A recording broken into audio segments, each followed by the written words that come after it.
This video is powered by the pros at Pascal Air Plumbing and Electric. Arkansas owned, Arkansas operated. GoPascal.com.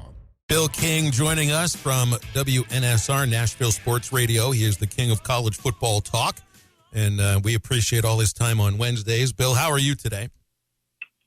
Hey, guys. What's happening? Well, the overarching topic of, I think if you're doing a sports show in college sports today, even if you focus on college football, it's been the situation at Alabama basketball with Brandon Miller and Nate Oates, and really, I mean, there's a terrible look for them and maybe a lack of accountability if you want to look at it in some ways. How do you feel about this? I mean, because it doesn't look like Miller might get charged. It might be up to a grand jury. I looked at the Alabama law about this, but I think that there's a difference between, how the legal system treats it and how, well, for lack of a better term, an employer would treat something like this. I wonder your thoughts on this situation. Yeah, Brandon Miller's from here. Played right here at Cane Ridge in the 615. He might be the best basketball player in America. That has nothing to do with the conversation, I understand, but I followed him. Everybody in America wanted that kid. Horrible judgment. You're out on the strip, and I believe he's the driver in this whole situation, and for some reason he's not with his buddy on the basketball team. Gets a text, says, "Bring my gun," delivers the gun, knows there's trouble. I don't know that he knew somebody's about to get killed, but knows there's trouble, and then a young lady gets shot and killed. And I'm not sure. I had a cop call me today and say, look, that's an accessory unless he had no idea what was going on. I still don't know why you would be delivering somebody a gun. At 2 in the morning when you know that they've been out at a bar. I mean, come on now. Well, even the Plaxico, right. I know that. Oh, go ahead. I was going to say even the Plaxico Burris deal was kind of similar in something like that where he shot himself, but the guy that took the gun, and I know New York gun laws are way different, but the guy that did that got in serious trouble as well. The guy that was trying the deliverer of the gun. I don't understand it, and Nate Oates did not handle it well yesterday. Now, he did come back and apologize somewhat, but he'd already done damage with his, lack of understanding the situation or the sensitivity of it. And obviously they're getting destroyed by the media, and I think I'm not a big fan of the mainstream media, but in this case, I'm with them. I mean, I don't understand it either. Does he play tonight? We were just talking about that because nothing's changed inside the team. It's outside the team that's changed to as far as the outside media, what you're saying. So does he play anymore this season? Oh, I think the plan is, yeah. And now, unless they get to Greg Byrne, the AD, and that's up over the coach, as we know, and he puts a stop to it, which I guess could happen. You got to remember, not the same circumstance, but when their wide receiver after the Tennessee game hit that girl, who, by the way, I went to high school with her dad, they didn't do anything about that. Now, again, that wasn't murder. But still, it was something you shouldn't be doing, and nothing was done about it. Yeah, well, it shows a track record of, I guess, the values of how they view with their athletes. Well, I mean, we've talked around this quite a bit over the last few hours. I know you have too. I mean, this is the overarching topic on talk shows that cover college sports, specifically in the SEC. But I did have to ask you about the Ross Dellinger report from Sports Illustrated from a couple of days ago. It seems the 4 proposals, 3 of them probably go through. The untimed down proposal, no consecutive timeouts, and probably not stopping the clock for first downs unless you're within 2 minutes. Does it feel to you, though, Bill, like clock running on incomplete passes is a bridge too far? I do. At no point do I say, I'm sick of this game. Right. I don't have a problem with the length of the games. And it's just, I watched a million boring games that you wish, might be over, but it wasn't because I like a rule change. It was just a crappy game, right? But, yeah, I think some of that stuff's going to pass. And back-to-back timeouts, nobody cares about that. That's fine. But, man, college teams aren't used to the clock running like that, particularly if you're down and you're trying to come back. And that's an art form that we're not used to now. I guess they'll adjust to it, but it's going to make it more difficult. I wonder if you could see a thing like what you see, and I know this is so out there, but with the All-Star game, how they have this set number of points that they have to get to. If you just said, hey, look, offense is going to get 55 plays. The other offense is going to get 55 plays, and you keep scoring that way. And so going into the game that each team is going to get to run 50 offensive plays, and you see what the score is. I've been talking about this for a little while, and I'm glad we have instant replay. I think it's important to get it right, but it's lasting at times way too long. How about this new rule that says instant replay, just like we've got it, except you've got 1 minute. 1 minute. If you can't figure it out, call on the field stand. 1 minute.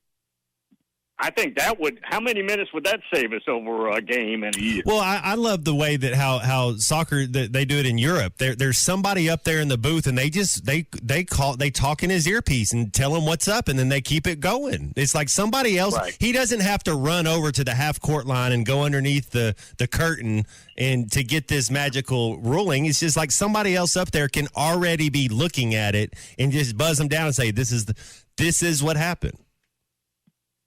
And now they have to, in the SEC, of course, they have to go. There are people whose job in Birmingham at the SEC office in Hoover is on game day. They're in there. And it comes back to them. They're the one judging the game, and ultimately it goes to them, and then they relay it back.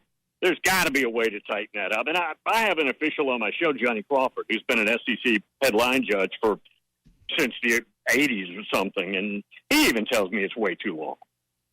I think there's something to be said about lessening the number of plays in a game. I mean, I didn't realize that there were on average 25 more plays in a college game than in a pro game. And part of that is the refined nature of the pro game probably, but also the clock differences as well. Do you believe this is about player safety, or is this more about fitting college football into a neat 3-hour time window? No, I don't think it's I never, but player safety is about lawsuits. I've never bought that. But yeah, I mean, I do think it's about tightening up the clock. I think it's 180 on average plays in a college game, 155 in a pro game. Also, I saw a stat that said college football in 22 on average was 5 seconds longer per game than in 21. So it grew by 5 seconds. The other thing that stood out from when you looked at his report was the 8-minute difference between college football halftime and NFL halftime, 12 minutes to 20 minutes. But Dellinger says it's a non-starter to shorten halftime, and it's exactly the reason you brought up yesterday. The college presidents, the university presidents, the band directors, I mean, those that have something to do with the band, they would never let that happen. It's about the band performances. The cheerleaders, everybody that goes up there at halftime, a lot of those people come in just to watch the halftime show. I mean, a lot of family and a lot of people supporting the institution and the university and the teams. And they're not going to cut down on ad time, so anybody brings that up, that'll never happen. It'll expand before it ever contracts. But, yeah, I think some of this could get passed. Absolutely. Bill, there's a movement in sports now to shorten games. Baseball's doing it in the college ranks, and they did it in the minor leagues the last couple of years. Now the majors will do it with the pitch clock. The college football's trying to do the same thing. The NBA All-Star game ended with that Elam ending, that weird kind of fourth quarter. That's also potentially to not have it come down to free throws, but it also shortens the game. It used to be you made rules changes to increase scoring. Now it's to get out of the building or out of the arena a little bit quicker. Yeah, and frankly, I know you're much more of a purist in baseball than I am. I kind of like that in baseball. I don't mind the pitch clock in baseball at all, actually. I don't care. I'm okay. I'm not there to watch guys go through routines. And I'm not impressed by people that tell me I don't ever want to leave the baseball park. I mean, come on now. We're here to watch a game, not to watch people fiddle around. I like it so far. Now, I only watch college ball, but I like it so far. Christian Moore got kind of mad at that ump in the Tennessee game out west where he called timeout about 10 times in a row and couldn't get him to call it. But I thought that was funny, actually. Tennessee's lost a couple of games, man. I know Vandy took one yesterday against UCA, but this Tennessee team, they're maybe nobody would quite be as good as Tennessee last year during the regular season. Although LSU looks pretty salty, but this is not last year's Volunteers. No, they're replacing every player on the in the lineup in the batting order, and basically position wise. Now the pitching is probably deeper. And they led America in ERA and in home runs a year ago. That's astonishing. And they're probably deeper in pitching than they were a year ago.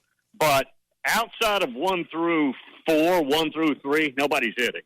And he's playing a lot of veterans who've been waiting their turn. And I think Tony's just kind of going to let this play a few more games, and he's going to start using young guys who are going to hit the ball. Now Blake Burke, true sophomore, and Christian Moore, I just mentioned, they're fantastic.